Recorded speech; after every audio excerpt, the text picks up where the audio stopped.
करते हैं आज के जम्मू कश्मीर की खास खबर की। तो अगर हम पहले बात करते हैं जो कि जम्मू कश्मीर से सबसे बड़ी खबर सामने आ रही है कि अब ट्रांसपोर्टर्स हड़ताल पर उतर आए हैं। 24 फरवरी को हड़ताल पर सब ट्रांसपोर्टर्स जा रहे हैं और इस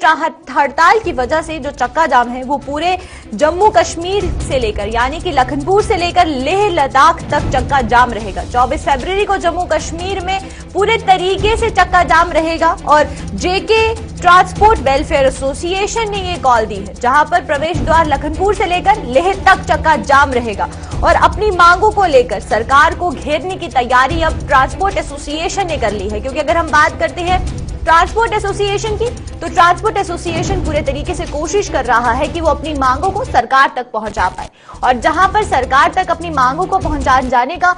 फैसला सामने आ रहा है तो अब उस पर प्रदर्शन का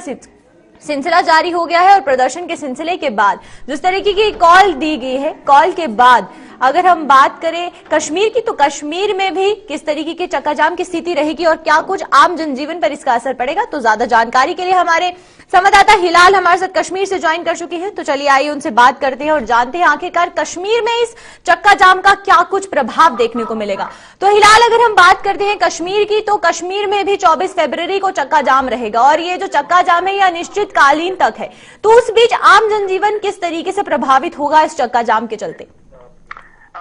देखिए, जो ट्रांसपोर्ट एसोसिएशन है, खासतौर पर जैन की ट्रांसपोर्ट वेलफेयर एसोसिएशन जिन्होंने ये कॉल दी है, उनका मानना है कि 24 तारीख से वो इंडेफिनिट स्ट्राइक पर जाएंगे और उनकी मुख्य तौर पर जो डिमांड्स हैं उसमें दो तीन चीजें मुख्य तौर पर उन्होंने कही हैं। क्योंकि पैंडेमिक लास्ट ईयर चल रहा था और उसमें हमने देखा कि किस तरह से जो सारी सूरत हाल है वो मुतासिर होकर रह गई थी और उसमें उनका मानना है कि पैसेंजर टैक्स और उसके साथ साथ जो आज तेल की कीमतों में इजाफा किया गया है या टोकन टैक्स है उसको माफ करने की बात कर रही है और जो फेयर साल 2018 में मुकर्रर की गई थी उसमें भी वो एनहेंस चाहते हैं क्योंकि उनका मानना है कि उनका गुजारा नहीं होता है। क्योंकि इससे पहले भी उन्होंने 6 जनवरी को इस तरह की एहतजाज कॉल दी थी और एहतजाज एक दिन के लिए किया था और उसके बाद उन्हें ये एश्योरेंस मिली थी कि एक हफ्ते के अंदर अंदर भी उनके जो मामलात है या उनके जो मुतालबात हैं उनको हल किया जाएगा। लेकिन उनका मानना है कि इतना वक्त गुजर चुका है लेकिन सरकार ने इस हवाले से कोई नोटिस नहीं लिया, जिसकी वजह से वो अब इस तरह का हड़ताल करने के लिए इंडेफिनिट स्ट्राइक पे जाने के लिए मजबूर हो गए हैं। तो यार अगर हम बात करते हैं आम जनजीवन की, तो आम जनजीवन को दोहरी मार पड़ रही है, जहां एक तरफ पेट्रोल और डीजल के प्राइसेस बढ़ रहे हैं और वहीं अब किराया बढ़ोतरी की मांग भी की जा रही है। तो इससे जो आम आदमी का बजट है उस पर काफी ज्यादा असर पड़ेगा और ये जो प्रदर्शन का सिलसिला जारी हो रहा है इससे कहीं ना कहीं जो आम आदमी है उसकी जो बजट है, पूरे महीने का जो बजट होता है वो गड़बड़ा जाएगा। देखिए, मैं इसी बात पर अभी पहुंचा था क्योंकि जहां पहली पैंडेमिक था और उसके बाद जो सूरत हाल है कि हमने देखा किस तरह से हमारी इकोनॉमी घरेलू स्तर पर, इंफरादी स्तर पर अगर देखा जाए तो काफी वीक हुई है। जब माली हालत ही वीक हुई है तो उसका भार जो है आम आदमी को उठाना पड़ रहा है और जब अब ट्रांसपोर्ट जो कि सबसे कम तस्वुर किया जाता है कि इसका खर्चा है, लेकिन अब जहां इस पे भी जो बोझ है वो बढ़ चुका है तो आम जनजीवन काफी मुतासिर हो चुका है और यही वजह है कि ट्रांसपोर्टर्स जो है वो हड़ताल पर चले गए हैं और इसमें चढ़ने वाले यानी इसका इस्तेमाल करने वाले भी काफी परेशान है। लैक ऑफ गवर्नेंस जिसे कहा जाता है वो अब जम्मू कश्मीर में नजर आ रही है क्योंकि 5 अगस्त से ही यहां पर सूरत हाल ऐसी है कि इकोनॉमिकल कंडीशंस जो हमारी है वो काफी वीक हुई थी और इसके बाद ऊपर से जो अब हर किसी चीज में इजाफा हम देख रहे हैं कि कीमतें बढ़ गई हैं, ट्रांसपोर्ट के चार्ज जो है वो भी बढ़ गए हैं। तो इससे एक आम इंसान की जो कमर है वो टूट चुकी है और टूट रही है और अब इस पर सरकार क्या करती है वो अब देखने वाली बात होगी क्योंकि ये सिर्फ ट्रांसपोर्ट का ही मसला नहीं है, और चीजों में भी हम देख रहे हैं कि किस तरह से इजाफा हो रहा है और अगर यही चीज रही तो फिर लोग जो है अलग अलग सेक्टर्स को लेकर सड़कों पर आने के लिए मजबूर हो जाएंगे। बिल्कुल हिलाल, अगर हम बात करें कमर्शियल व्हीकल्स की, तो जब कमर्शियल व्हीकल्स भी बंद रहेंगे तो उस बीच काफी ज्यादा नुकसान जम्मू कश्मीर को झेलना पड़ेगा क्योंकि कमर्शियल व्हीकल्स अगर एक दिन भी बंद रहते हैं तो उससे काफी ज्यादा रेवेन्यू में नुकसान पड़ता है और ये अनिश्चितकालीन तक जो है हड़ताल की घोषणा की गई है, तो उसमें रेवेन्यू को कितना हद तक इफेक्ट पड़ सकता है? देखिए, सिर्फ रेवेन्यू का ही बात नहीं है बल्कि जो आपकी एसेंशियल कमोडिटीज है वो भी मुतासिर हो जाती हैं क्योंकि जो जम्मू कश्मीर, खासतौर पर कश्मीर वैली का अगर हम जिक्र करेंगे, ये काफी डिपेंडेंट है बाकी स्टेट्स पर क्योंकि यहाँ पर जो कोई भी प्रोडक्शन है वो नहीं हो पा रही है। एग्रीकल्चर जीरो है, उसके साथ साथ जहाँ सब्जियों का भी हम देखते हैं तो वो भी यहाँ इंपोर्ट ही हो जाती हैं और अगर ट्रांसपोर्टर अपनी ट्रांसपोर्ट बंद रखती है और उसके बाद चाहे वो 2 दिन का 3 दिन का गैप बढ़ जाता है तो उससे फिर गिरा फरोशी जो है वो सर निकालता है। नतीजा ये है कि आम इंसानों को उसका नुकसान उठाना पड़ता है, जो कि काफी चैलेंजिंग बन चुका है। अब जम्मू खासतौर कश्मीर वैली के अंदर पहले ही एक ट्रस्ट डेफिसिट है, क्योंकि उनका लोगों का मानना है कि सरकार उनकी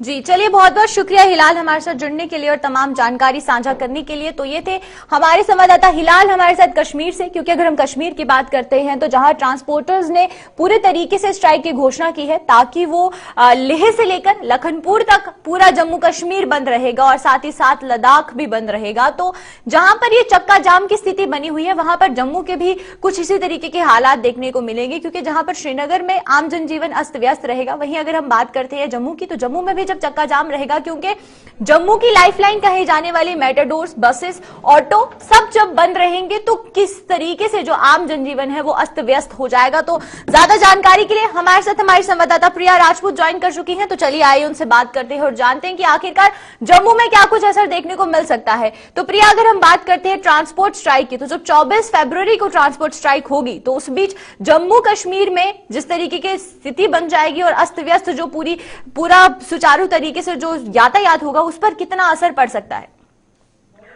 जी बिल्कुल, आपको बता दें कि जिस तरह से अब 24 फरवरी को जो आपको बता दें अनिश्चितकालीन हड़ताल होने जा रही है, इस पर आम लोगों पर इसका सबसे ज्यादा प्रभाव पड़ रहा है, क्योंकि जो आम लोग हर एक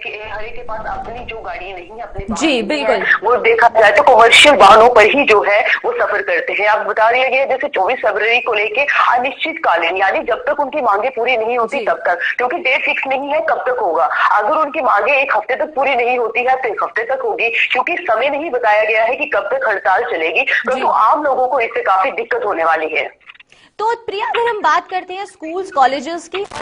कॉलेजेस भी शुरू हो गए, यूनिवर्सिटीज शुरू हो गई, तो इस बीच बच्चे जो स्कूल जाते हैं, जिनके पब्लिक ट्रांसपोर्ट के सहारे जो बच्चे स्कूल जा रहे हैं, तो स्कूल्स खुलने के बाद अब ये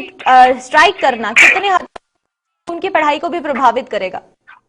जी बिल्कुल, अगर पहले बात करें तो इससे यकीनन बच्चों की जो पढ़ाई है वो यकीनन इस पर कहीं ना कहीं उसका काफी बड़ा असर पड़ेगा, क्योंकि बच्चे भी जिस तरह से कमर्शियल वाहनों पर ही सफर करते हैं, चाहे वो कॉलेजेस को, पर स्कूल की बात करें तो ज्यादातर स्कूलों की तो अपनी ही गाड़ी होती है, परंतु कॉलेजेस और यूनिवर्सिटी पर सफर करना पड़ेगा, क्योंकि कमर्शियल जिस तरह से वाहनों पर ही वो सफर करते हैं, चाहे बस हो, चाहे मेटाडोर हो, ऑटो रिक्शा हो, सोमो टैक्सी या टेम्पो ट्रेवलर, सब के सब बंद होने जा रहे हैं। इससे विद्यार्थियों पर इसका काफी बुरा असर होगा, क्योंकि आप देख सकते हैं कि स्कूल कॉलेजेस तो खुल ही चुके हैं।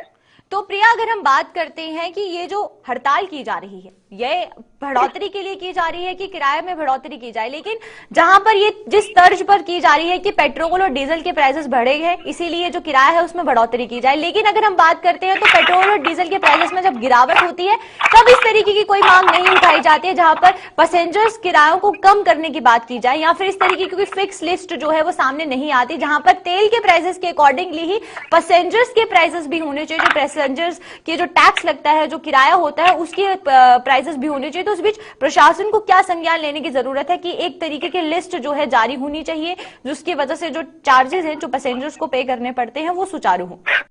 जी बिल्कुल, पल्लवी आपका जो पॉइंट है वो बहुत ही अच्छा, और यकीनन सरकार को भी इससे संज्ञान लेने की जरूरत है, क्योंकि जिस तरह से अगर पेट्रोल और डीजल की जो प्राइसेस बढ़ते हैं तो सारे एसोसिएशन वाले होते हैं वो हड़ताल करने आ जाते हैं। क्यों नहीं ऐसा होता है कि जब J&K ट्रांसपोर्ट वेलफेयर एसोसिएशन के अधिकारी जो है अगर वो किराए बढ़ाने की मांग करते हैं तो उनको कम करने के लिए भी कुछ पॉलिसीज होनी चाहिए। फिलहाल तो आपने कहा मांग जो है किराए की वृद्धि, तो एक मांग है, और दूसरी अगर मांग करें जैसे कोरोना काल में ट्रांसपोर्टर से जो है पैसेंजर टैक्स और टोकन टैक्स वसूला जाता था, उसकी भी माफी चाहते हैं। तो दो जो मांगे हैं उनको लेकर ही वो सड़कों पर उतरे हैं, और उनका कहना है कि लेह से लेकर लद्दाख तक हम चक्का रखेंगे और जितने भी ट्रांसपोर्ट होते हैं वो बंद रहेंगे। और वहीं अगर जम्मू और कश्मीर दोनों की बात करें तो जम्मू से भी ट्रांसपोर्टर्स आए थे और कश्मीर से जो है दोनों ही ट्रांसपोर्टर्स की जो बैठक हुई थी उसमें कल जो है ये फैसला सामने आया है। चलिए, बहुत शुक्रिया प्रिया हमारे साथ जुड़ने के लिए और तमाम जानकारी साझा करने के लिए।